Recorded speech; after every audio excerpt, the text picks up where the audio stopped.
Bonjour Sophie Le Ménestrel. Bonjour Christelle. Nous faisons notre marché aujourd'hui pour faire un pot-au-feu, le bon plat familial hivernal de saison. Pour ça se tombe bien. réchauffer. Seulement le problème c'est que c'est parfois difficile de trouver un boucher sur le marché. Mais là on a de la chance, on a trouvé un bel étal de charcutier. On va pouvoir faire déjà une partie de nos courses, Sophie. Oui, parce qu'en fait l'intérêt du pot-au-feu c'est de mélanger les viandes. Il faut en prendre de différentes. Certaines qui soient bien tendres, on va aimer les déguster, mais aussi le plat de côte parce que là vous avez des os et ça va donner beaucoup de goût à votre bouillon. Bonjour monsieur. Bonjour madame. Comment est-ce que je peux choisir ma viande pour le pot-au-feu s'il vous plaît? Par exemple dans ce que vous avez vu là. J'ai de la joue de bœuf très moelleuse et vous pouvez accompagner d'un petit morceau de paleron qui est entre guillemets un peu plus ferme. Et ensuite, on peut accompagner d'un os à moelle pour donner un peu de goût à votre cuisson. Alors ça, c'est une astuce. Il ne faut pas faire cuire vos os à moelle avec votre bouillon, sinon votre bouillon va être trop gras. En fait, vous allez démarrer la cuisson de vos viandes à l'eau froide, après les avoir fait blanchir dans de l'eau bouillante salée, parce qu'en fait, ça va enlever la plupart des impuretés.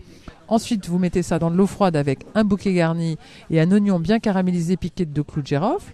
Et vous allez faire cuire ça pendant 2 heures. Ça n'est qu'à ce moment-là que vous allez rajouter vos légumes.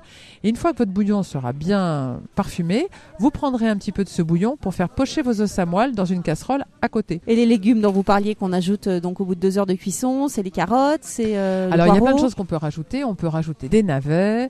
Et alors moi j'aime beaucoup rajouter des panais qu'on ne trouvait pas il y a une dizaine d'années mais qui aujourd'hui sont très courants sur les marchés, qui se rapprochent un petit peu du navet mais qui sont un petit peu moins amers, donc vous aurez plus de chances de les faire aimer de vos enfants. Et vous avez une dernière petite astuce Sophie pour ce pot-au-feu? Oui, alors ça c'est une astuce du chef Joël Robuchon.